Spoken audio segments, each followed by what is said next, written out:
আপনাদের উপর শান্তি বর্ষিত হোক। হে আমার প্রতিপালক, আমি আপনার নিকট আশ্রয় প্রার্থনা করছি শয়তানের কুমন্ত্রণা হইতে। হে আমার প্রতিপালক, আমি আপনার নিকট আশ্রয় প্রার্থনা করছি তাদের উপস্থিতি হইতে। কোরআন থেকে জানতে চাই, আমি মহিউদ্দিন। আমি এখন আলোচনা করব আল্লাহর আইন চাই, ইসলামী শাসন চাই, দিন কায়েম করতে চাই, খেলাফত প্রতিষ্ঠা করতে চাই। এই সমস্ত শব্দগুলি মানুষের পরিচিত। তো এই শব্দগুলির ব্যাপারে আল্লাহ রাব্বুল আলামিন কোরআন অনুমোদিত। কারণ আল্লাহ বলেছেন যে, আল্লাহর প্রিয় বান্দা নবী মুহাম্মদকে বলেছেন সূরা সাফ অর্থাৎ 61 নম্বর সূরার 9 নম্বর আয়াতে আল্লাহ রাব্বুল আলামিন বলেছেন যে, আমি রসুলকে প্রেরণই করেছি দিনের বিজয়ী করার জন্য, অর্থাৎ দিন কায়েম করার জন্য, দিনের বিজয় ঘটানোর জন্য, ইসলামের বিজয় ঘটানোর জন্য। ইসলাম অর্থাৎ ইসলামী শাসন, ইসলামী বিধান সকল বিধানের উপর প্রতিষ্ঠিত করার জন্য। তো এই ব্যাপারে আল্লাহ রাব্বুল আলামিন কোরআনের অর্থাৎ সূরা আল ইমরানের 103, 4, 5 এই আয়াতগুলির মধ্যে আপনারা পড়ে দেখবেন। সেখানে আল্লাহ রাব্বুল আলামিন বলেছেন যে, তোমরা ঐক্যবদ্ধভাবে আল্লাহর রজ্জুকে ধারণ করো, পরস্পর বিচ্ছিন্ন হও না। তোমাদের মধ্যে এমন একটি দল অবশ্যই থাকতে হবে যারা সৎ কাজের আদেশ করবে, অসৎ কাজের নিষেধ করবে।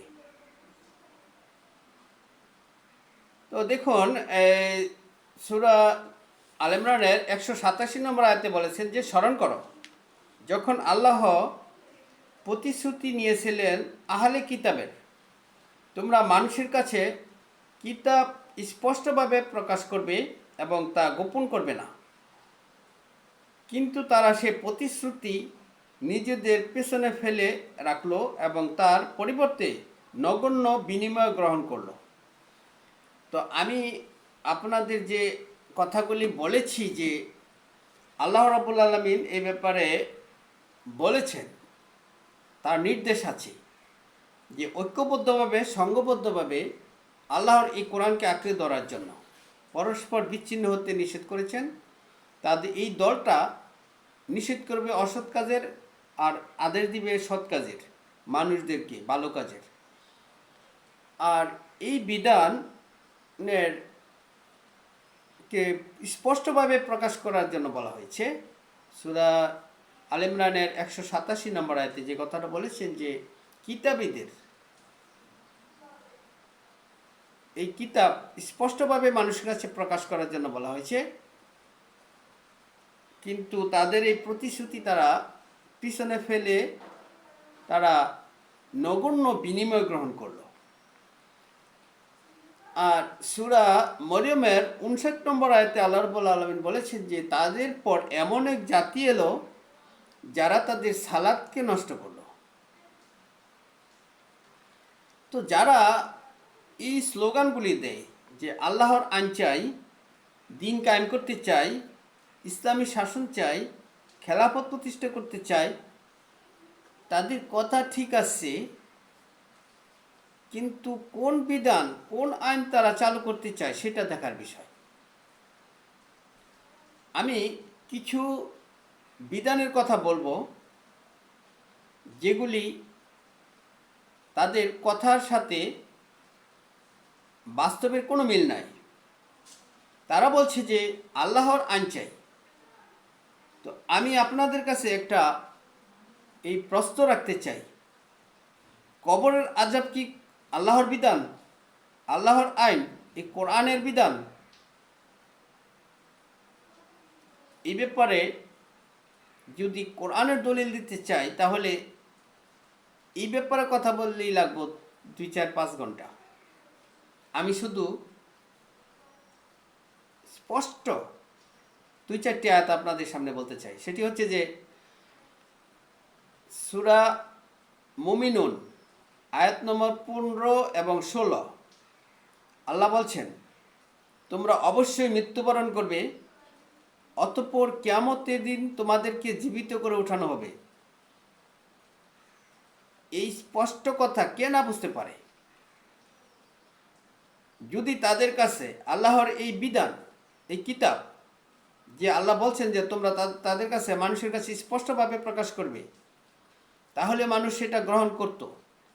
কিন্তু তারা সেটা স্পষ্টভাবে প্রকাশ না করে তারা তাফসিরের নামে, বিভিন্ন ব্যাখ্যাকারকদের নামে এই আয়াতকে বিকৃত করে মানুষদেরকে শোনায়, মানুষদেরকে ভুল পথে পরিচালিত করার জন্য, মানুষদেরকে বিভ্রান্তি করার জন্য, মানুষের সাথে তামাশা করে ধোঁকা দেয়। তারা কোরআনের আয়াতকে বিকৃত করে।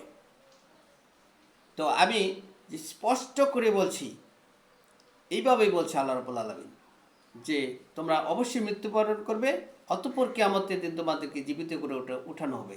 সূরা মুমিনুন আয়াত নম্বর 15 এবং 16। সূরা কাফের 19 এবং 20 নম্বর আয়াতে আল্লাহ রাব্বুল আলামিন এই কথাই বলেছেন যে মৃত্যু যন্ত্রণা অবশ্যই আসিবে। এটা পাপীদেরকে উদ্দেশ্য করে বলছে। মৃত্যু যন্ত্রণা অবশ্যই আসবে, মৃত্যু অর্থাৎ যন্ত্রণা দিয়ে তাদেরকে মৃত্যু দিবে। এ ব্যাপার কোরআনে বহু আয়াত আছে যে পাপীদেরকে যেভাবে মৃত্যু দিবে। যাহা হইতে তোমরা পালিয়ে বেড়াতে, যারা পাপী লোক তারা মরতে চায় না, তারা বাঁচতে চায়, যেভাবেই হোক বাঁচতে হবে, তারা মরতে চায় না। যখন মৃত্যু যন্ত্রণা যখন শুরু হয়ে যায়, তখন আল্লাহ বলছে যে যখন মৃত্যু যন্ত্রণা অবশ্যই আসবে, যা হইতে তোমরা পালিয়ে বেড়াতে, অতঃপর সিংহায় ফুৎকার দেওয়া হবে। দেখুন, মৃত্যু অবশ্যই হবে, তারপর বলছে সিংহায় ফুৎকার দেওয়া হবে, আর উহাই হবে শাস্তির দিন। যখন সিংহায় ফুৎকার দেওয়া হবে তখনই হবে শাস্তির দিন। এর আগে তো শাস্তির দিনের কথা বলা হয় নাই। এর আগে সে কোথায় থাকবে সেটাও বলে দিয়েছে। সূরা মুমিনুনের 100 নম্বর আয়াত আপনারা সেখানে পড়ে দেখবেন যে তাদের সামনে থাকবে কবর, অর্থাৎ তারা মৃত থাকবে। কবর হলো একটা মৃত জিনিসের নাম।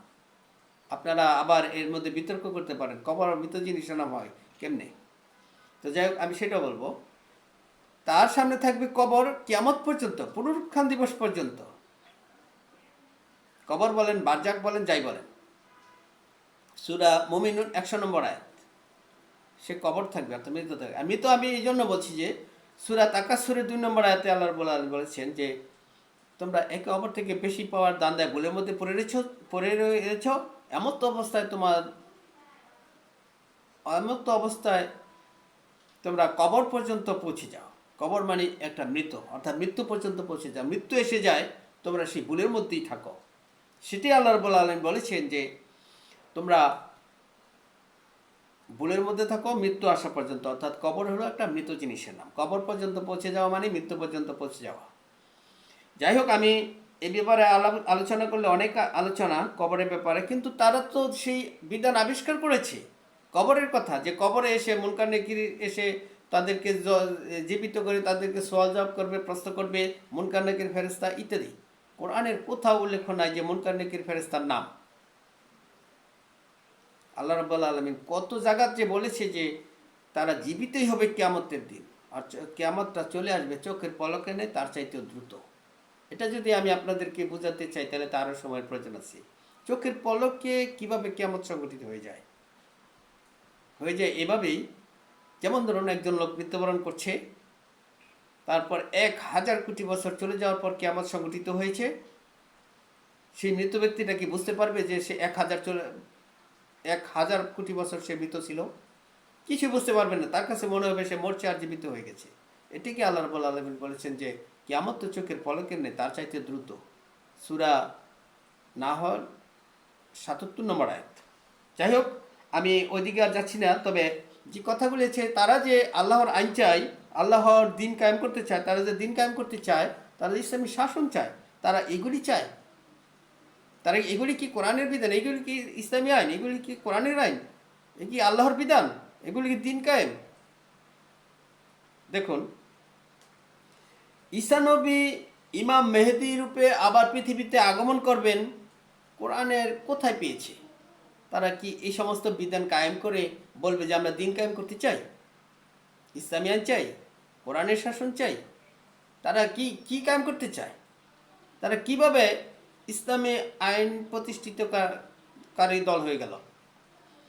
কোরআনের আয়াত অস্বীকার করবে এমন দুঃসাহস তো কারো নাই, কিন্তু কোরআনের আয়াতকে তারা অস্বীকার করাচ্ছে মানুষকে ধোঁকা দিয়ে, তাফসিরের নামে, ব্যাখ্যার নামে, বড় বড় শায়েকের নামে, বড় বড় বুজুর্গের নামে, পণ্ডিতের নামে ধোঁকা দিচ্ছে, মানুষকে ভুল বুঝিয়ে কোরআনের আয়াত অস্বীকার করতে বাধ্য করছে। মানুষ বুঝতে পারছে না, তাদেরকে কোরআন তারা নিজেরাও বোঝে না, মানুষকে বুঝতে দিচ্ছে না। সেই জন্য আল্লাহ রাব্বুল আলামিন বলেছেন সূরা বাকারা ৯ নম্বর আয়াতে, তারা মূলত আল্লাহ এবং ঈমানদারকে ধোঁকা দিতে চায়। তারা যে নিজেদেরকে ছাড়া অন্য কাউকে ধোঁকা দিতে পারে না, সে কথাটা বুঝতে পারে না। তাদের ধোঁকায় তো তারাই পড়ে আছে যারা তাদেরকে মেনে নেয়, ধোঁকাবাজদেরকে যারা মেনে নেয়, তারাও তাদের সাথে, অর্থাৎ তারা তাদেরকে বড় মনে করে। কেন মনে করে? কোন শর্তে তাদেরকে বড় মনে করে? নিজের কি কোরআন পড়তে পারে না? তাদের ভাষায় কি কোরআন নাজিল হয় নাই? কোরআন কি নাই? যারা আরবি ভাষা পারে তাদের ভাষায় কোরআন আছে, যারা বাংলা ভাষা পারে তার বাংলা ভাষায় কোরআন আছে, যারা ইংলিশ ভাষা পারে তাদের ইংলিশে কোরআন আছে। কোন ভাষায় কোরআন নাইয়া? কোরআন না বুঝার কি আছে? কিন্তু তারা মানুষদেরকে বোঝায় যে কোরআন তোমরা বুঝতে পারবে না, এটা বড় বড় শায়েকের প্রয়োজন আছে। এটা হলো একটা ধোঁকাবাজ ছাড়া আর কিছু না। দেখুন, নবী, আল্লাহর প্রিয় বান্দা নবী মুহাম্মদের সঙ্গী সাথীদের নাম তারা কোথায় পেল? তারা সেই নামগুলি রচনা করেছে, সেই নামের উপর আবার তাদের জীবন ইতিহাস রচনা করেছে। তারা কি জানে না আল্লাহ রাব্বুল আলামিন আল্লাহর প্রিয় বান্দা নবী মুহাম্মদকে কি বলেছে? সূরা হাক্কার 44, 45, 46 নম্বর আয়াত পড়ে দেখুক। সেখানে আল্লাহ রাব্বুল আলামিন বলেছেন যে সে যদি আল্লাহর প্রিয় বান্দা নবী মুহাম্মদকে উদ্দেশ্য করে বলেছে, সে যদি নিজে থেকে কোনো কথা রচনা করে আমার নামে চালিয়ে দিত, আমি তার ডান হাত চেপে ধরতাম, কেটে ফেলতাম তার ধবনিকা শিরা। নবীর ব্যাপারে আল্লাহ রাব্বুল আলামিন এই কথা বলেছেন। তাদের কি দুঃসাহস হলো যে তারা কোরআনে নাই এমন নাম তারা রচনা করে আবার সেই নামের উপর জীবন ইতিহাস লিখে আবার বলছে যে এইভাবে তোমরা চলো। মানুষের সাথে তামাশা, ধোঁকা দেওয়া ছাড়া আর কিছুই নয়। তারা যে জীবন ইতিহাস রচনা করেছে, দেখুন, আমি আল্লাহ রাব্বুল আলামিন যে বলেছেন যে তাদের পর এমন এক জাতি এলো যারা তাদের সালাতকে নষ্ট করলো। কোরআনের সালাত আর তাদের যে সালাত যে আবিষ্কার করেছে, তারা নিজেরাও স্বীকার করে যে কোরআন মানলে এই সালাত পড়া যাবে না। তাহলে তারা কি বোঝাতে চাচ্ছে? যাদের একটু জ্ঞান আছে তারা তো অবশ্যই বুঝতে পারবে যে কোরআন তাহলে কি আমরা মানতে পারবো না? আমাদেরকে যে তারা কোরআন থেকে সরিয়ে দিচ্ছে, কোরআন অমান্য করতে বাধ্য করছে, তারা তো নিজেরাই ভেঙে বলছে যে কোরআন মানলে এভাবে সালাত পড়া যাবে না। তার মানে হলো কি, তোমরা কোরআন মানো না। এইভাবে সালাত পড়া মানে হলো কোরআন অমান্য করা। কোরআন অমান্য করলে কি হয়? কোরআন অমান্যকারীকে কি বলা হয়?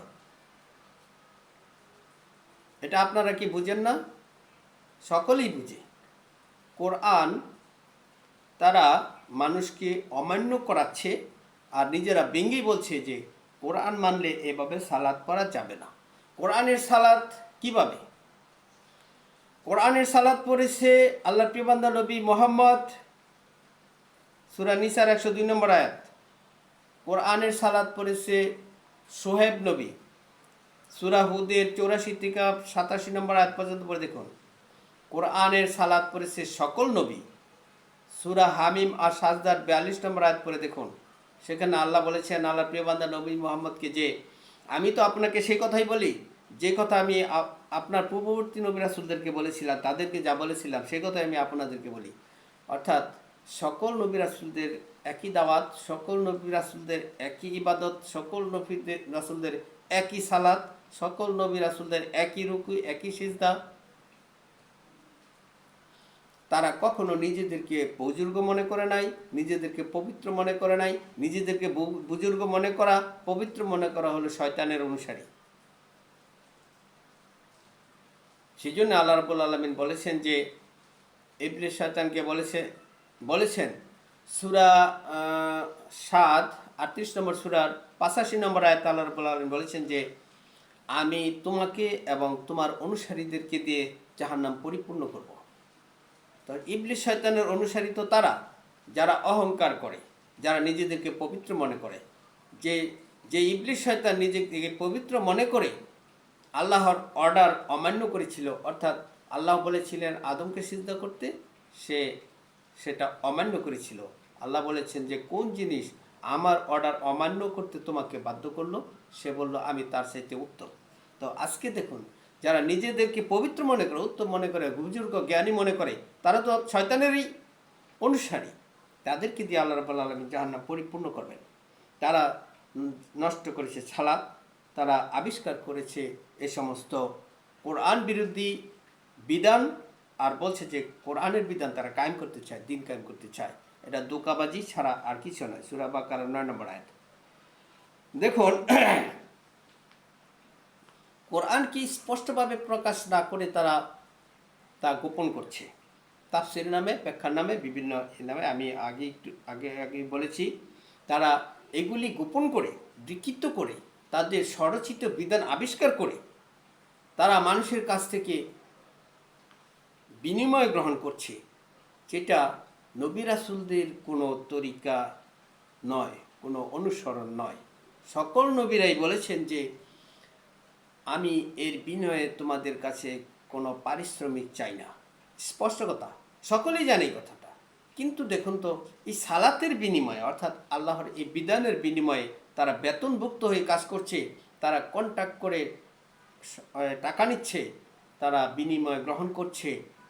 আবার বলছে যে আমরা দিন কায়েম করতে চাই, আল্লাহর আইন চালু করতে চাই, ইসলামী শাসন চাই, এই সমস্ত কথা বলছে। তারা কি ঐক্যবদ্ধ আছে? আল্লাহ রাব্বুল আলামিন যে বলেছেন যে তোমরা পরস্পর বিচ্ছিন্ন হয়েও না, ঐক্যবদ্ধ হবে, সংঘবদ্ধ হবে, কোরআন আঁকড়ে ধরো। তারা কি ধরেছে? তারা তো যার যার মতো করে কোরআন আবিষ্কার করছে, তারা যার যার মতো করে বিধান আবিষ্কার করছে, তারা যার যার মতন করে মানুষকে বিধান দিচ্ছে, সেগুলি মানুষকে মানতে বলছে। আর তারা নিজেদের মধ্যে ঝগড়াঝাটিতে লিপ্ত হয়েছে। আল্লাহ রাব্বুল আলামিন যে বলেছেন যে যখন তাদেরকে বলা হয় যে দুনিয়াতে ফাসাদ সৃষ্টি করিও না, তখন তারা বলে আমরাই তো শান্তি স্থাপনকারী, সাবধান, তারাই ফাসাদ সৃষ্টিকারী, কিন্তু তারা সেটাও বুঝতে পারে না। সূরা বাকারা 10 নম্বর আয়াত থেকে আপনারা পড়ে দেখুন, আল্লাহ রাব্বুল আলামিন পরিষ্কার করে বলে দিয়েছেন। দেখুন, কাবাগরে নির্মিত যে পাথরকে তারা পাপমোচনকারী পাথর হিসেবে গ্রহণ করেছে। কারা গ্রহণ করেছে? যারা বলে যে আল্লাহর আইন চাই, তারাই তো গ্রহণ করেছে, তারাই তো মানুষের মধ্যে এগুলি প্রচার করতেছে, তারাই তো এগুলি মানুষকে বিধান দিচ্ছে যে কালো পাথর মানুষের পাপ মোচন করতে পারে, সেটাই কি নয়? তারা কি এগুলি কি আল্লাহর আইন? এগুলি কি আল্লাহর বিধান? এইভাবে কত প্রকার বিধান যে তারা রচনা করেছে, কতভাবে যে আল্লাহর আইন অর্থাৎ আল্লাহর এই বিধানকে তারা লঙ্ঘন করে চলছে। আবার মানুষদেরকে বলছে যে আমরা আল্লাহর আইন চালু করতে চাই, আল্লাহর বিধান চালু করতে চাই। ধোঁকাবাজি ছাড়া আর কিছুই নয়, মানুষের সাথে তামাশা। তারা হলো মুনাফিক। তারা মানুষের সামনে বলছে যে আমরা আল্লাহর আইন চাই, তারা মূলত আল্লাহর আইন বিরোধী। তারা মানুষকে সেটা বুঝতে দিচ্ছে না তারা কিভাবে আল্লাহর আইন বিরোধী। দেখুন, তুলনামূলক একটা কথা, আল্লাহু আকবর কোরআনের কোথাও উল্লেখ নাই। সূরা ইখলাসের 4 নম্বর আয়াতে আল্লাহ বলেছেন তার সাথে কারো তুলনা নাই। আল্লাহু আকবর, আল্লাহ সবার চাইতে বড়, সবচাইতে বড়, সবাই কারা? কাকে বলছে? আল্লাহর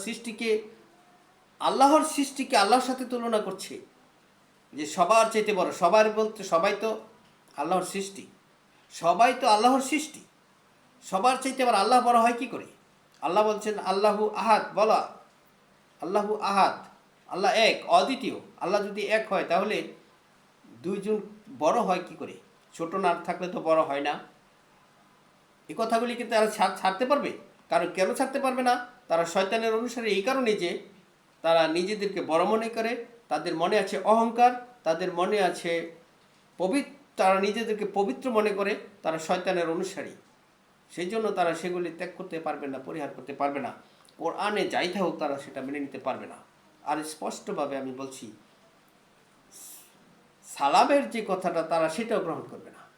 সালামুন আলাইকুম, কোরআনের কথা সূরা আনামের 54 নম্বর আয়াতে আল্লাহ রাব্বুল আলামিন বলেছেন, সেটাও তারা গ্রহণ করবে। তারা যে পুরুষ থেকে, তারা আগে থেকে যেটা জেনে এসে যে আসসালামু আলাইকুম, তারা সেটাই বলবে, তারা সেটাই বলে, মানুষদেরকে এটাই বলতে বলে। কিন্তু কেন তারা সেটা মেনে নিতে চায় না? মানলে কি ছোট হয়ে যাবে সেটাই তো। আল্লাহ কি বলছে তোমাকে, তুমি নিজেকে বড় মনে করো, নিজেকে পবিত্র মনে করো, নিজেকে ভালো মনে করো। এটা তো ইবলিস শয়তান করেছে, নিজেকে ভালো এবং বড় মনে করেছে, জ্ঞানী মনে করেছে। এটা যারা করে তারা তো শয়তানেরই অনুসারী। তাদেরকে দিয়ে তো আল্লাহ জাহান্নাম পরিপূর্ণ করবে। সূরা 38 নম্বর সূরার 85 নম্বর আয়াতে আল্লাহ রাব্বুল আলামিন যে কথাটা শয়তানকে উদ্দেশ্য করে বলেছেন যে আমি তোমাকে এবং তোমার অনুসারীদেরকে দিয়ে আমি জাহান্নাম পরিপূর্ণ করব। আমি তাদেরকে সৃষ্টি করেছি জাহান্নামের জন্য, তাদের বহু সংখ্যক জিন এবং মানুষ সৃষ্টি করেছি জাহান্নামের জন্য, আমি জাহান্নাম পরিপূর্ণ করব। তো তারা কারা? তারা মন আছে বুঝে না, কান আছে শোনে না, চোখ আছে দেখে না। তাদের কানে শুনছে, তারা চোখ দিয়ে দেখছে, তথাপি তারা শুনছে না, তারা দেখছে না। তারা পশুর চাইতেও অদম। সূরা আরাফের 179 নম্বর আয়াত, তারপরে দেখুন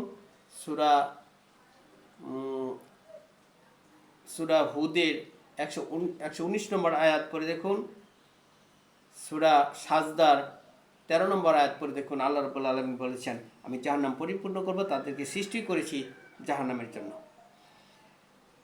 তো মূল কথাটা হচ্ছে যে আল্লাহর আইন চাই, ইসলামী শাসন চাই, খেলাফত প্রতিষ্ঠা করতে চাই, দিন কায়েম করতে চাই। এটা আল্লাহর বিধানেরই কথা। আল্লাহ বলছেন যে তোমরা ঐক্যবদ্ধভাবে আল্লাহর রজ্জুকে আঁকড়ে ধরো, অর্থাৎ এই কোরআনকে আঁকড়ে ধরো, পরস্পর বিচ্ছিন্ন হয়েও না। তোমরা এই আয়াতের বিকৃতি ঘটিও না। তোমরা নিজেদের মতন করে বিধান আলোচনা করিও না। তোমরা সালাত নষ্ট করিও না। কোরআনের মূল বক্তব্য লিখবে। তোমাদের মধ্যে একটা দল অবশ্যই থাকতে হবে যারা সৎ কাজের আদেশ করবে, অসৎ কাজে নিষেধ করবে, মানুষদেরকে ভালো কাজে আদেশ করবে। কিন্তু তারা কি কথায় এবং কাজের সাথে কি কোনো মিল আছে? এখন আমি যে কথাটা আপনাদেরকে বলতে চাচ্ছি যে সংঘবদ্ধভাবে, ঐক্যবদ্ধভাবে কোরআন আঁকড়ে ধরতে হবে, পরস্পর বিচ্ছিন্ন হওয়া যাবে না। সৎ কাজের আদেশ এবং অসৎ কাজের নিষেধ, যে কথাটা আল্লাহ রাব্বুল আলামিন সূরা আল ইমরানের 187 নম্বর আয়াতে বলেছেন যে তোমরা এই কোরআনের আয়াতকে স্পষ্টভাবে মানুষের কাছে প্রকাশ করো। এগুলি যদি প্রকাশ করা হতো, কোরআনের আয়াত যদি মানুষের কাছে তুলে ধরা হয়, কোন লোকটি আছে যে এই আয়াতটা অস্বীকার করবে? এমন তো দুঃসাহস কেউ দেখায় না, তারাও না। যারা মানুষকে ধোঁকা দিচ্ছে, যারা মুনাফিক, যারা মুখে বলছে যে আমরা আল্লাহর আইন চাই, মূলত তারা আইনের বিরোধী বিধান প্রচার করছে, প্রতিষ্ঠা করছে, চালু করছে, আবার মুখে বলছে আল্লাহর আইন চাই। এরাও তো তাদেরকে শোনানো হলে কোরআনের আয়াত, এমন তারা তো মুনাফিক। তারা তো সামনাসামনি স্বীকারই করে আমরা এই আয়াত মান্য করি, কিন্তু বাস্তবিক তারা এটাগুলো মানে না, তারা মানতে পারে না। তাদের যেন কোথাও যেন একটা বাধা আছে। আল্লাহ রাব্বুল আলামিন তো বলেছেন যে আমার ইচ্ছা ছাড়া কেউ ঈমান আনতে পারবে না। এই কথা যারা বুঝে না তাদের দিলের মধ্যে মোহর মেরে দেয়। তারা তো বুঝে না যে আল্লাহর ইচ্ছা ছাড়া তারা চলতে পারে না, আমি ঈমান আনতে পারে না। সেই জন্য তাদের দিলের মধ্যে মোহর মারা আছে। সেই জন্য তারা এগুলি মুখে স্বীকার করলেও বাস্তবে তারা সেগুলি মেনে নিতে পারে না। না মানার পিছনে একটাই কারণ, তাদের দিলের মধ্যে মোহর মেরে দেওয়া হয়েছে। তারা যতই দাবি করুক আমরা আল্লাহর আইন চাই, দিন কায়েম করতে চাই, তারা ঐক্যবদ্ধ নয়। মানুষের কাছে স্পষ্টভাবে কোরআন প্রচার করলে, প্রকাশ করলে কোনো মানুষই অস্বীকার করার মতন মানুষ আপনি খুঁজে পাবেন না। শুধু ওই ব্যক্তিটাই অস্বীকার করবে যারা স্পষ্টভাবে কাফের হয়ে গিয়েছে।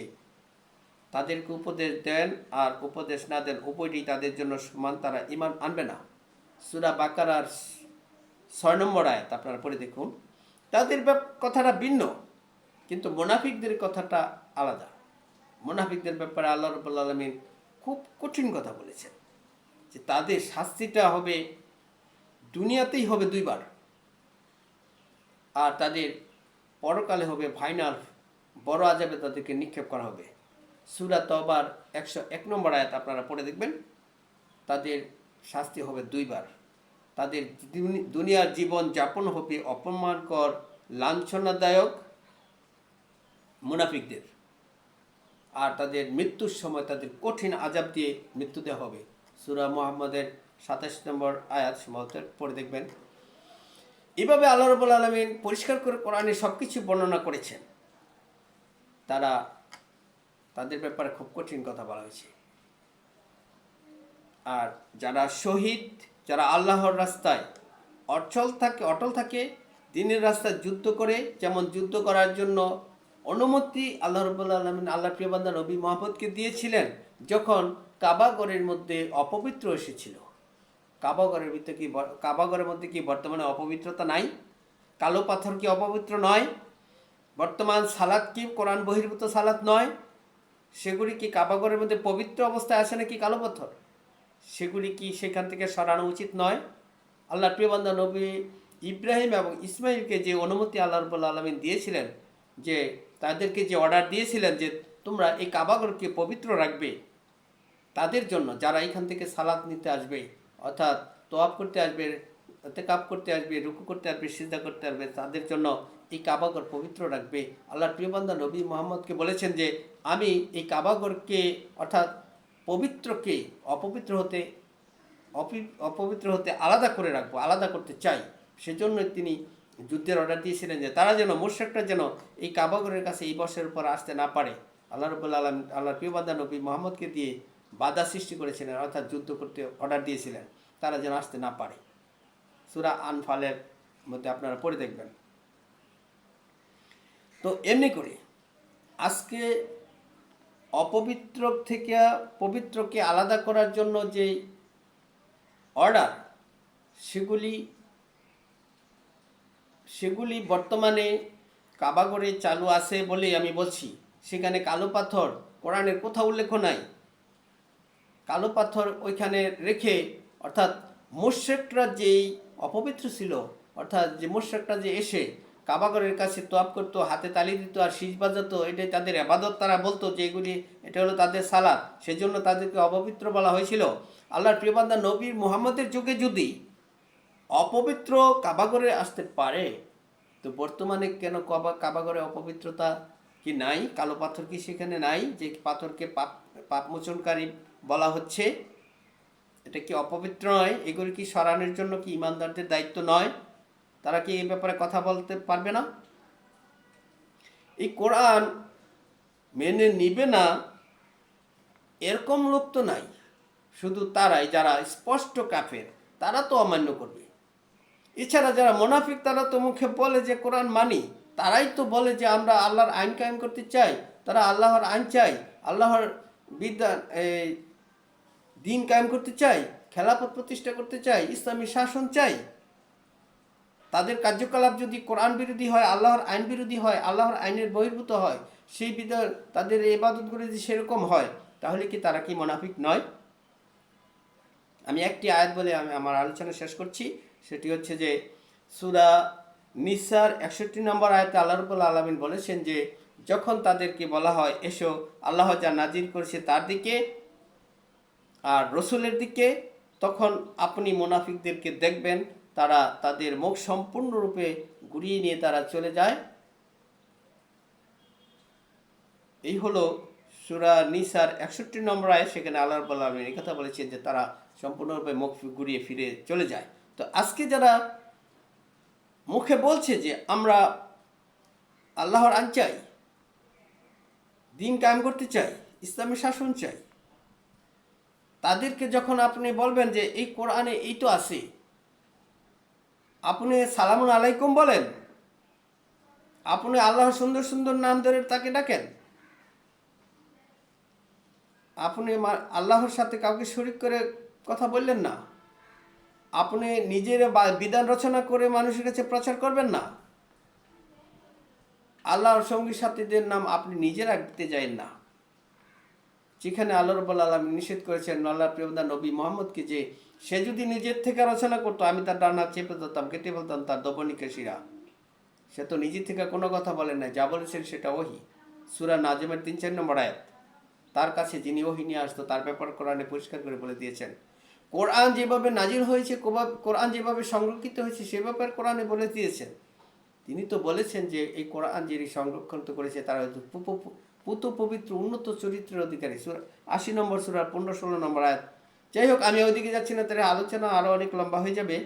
তবে তারা যে কোরআন মানছে না অথচ বলছে কোরআনের আইন চালু করতে চায়, তারা আল্লাহ এবং ইমানদারকে ধোঁকা দিতে চায়, তারা ফাসাদ সৃষ্টিকারী। সূরা বাকারার 8 নম্বর আয়াত থেকে 14 নম্বর আয়াত পর্যন্ত আপনারা নিজেরা পড়ে নেবেন। আমি আমার আলোচনা আর দীর্ঘায়িত না করে এখানে শেষ করছি। আপনাদের উপর শান্তি বর্ষিত হোক।